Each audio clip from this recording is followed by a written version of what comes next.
বাবা মাম্মা বাবা।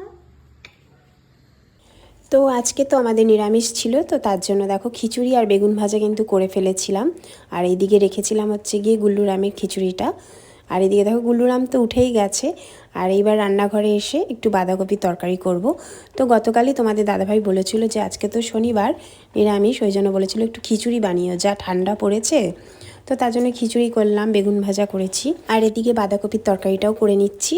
এটা বসিয়ে দিয়ে একদম সমস্ত মশলা দিয়ে, আদা কাঁচা লঙ্কা এই সমস্ত বাটা দিয়ে, মশলা দিয়ে, গুঁড়ো মশলা দিয়ে একদম ভালো করে কষিয়ে বসিয়ে দিয়ে তারপরে ওদিকে যাব গুলুরামকে স্নান করাবো। তোমাদের দাদাভাইও আসবে, তারপরে আর একবার চা হবে। এরকম করতে করতে টুকটুক করে শীতের বেলা তো পেরিয়েই যাবে। ওই জন্য রান্নাটা যাই হোক, গরম গরম খিচুড়িও হয়ে গেছে, বেগুন ভাজা হয়ে গেছে। আর এদিকে দেখো বাঁধাকপির তরকারিটা একদম আমি কষিয়ে এই যে বসিয়ে দেবো।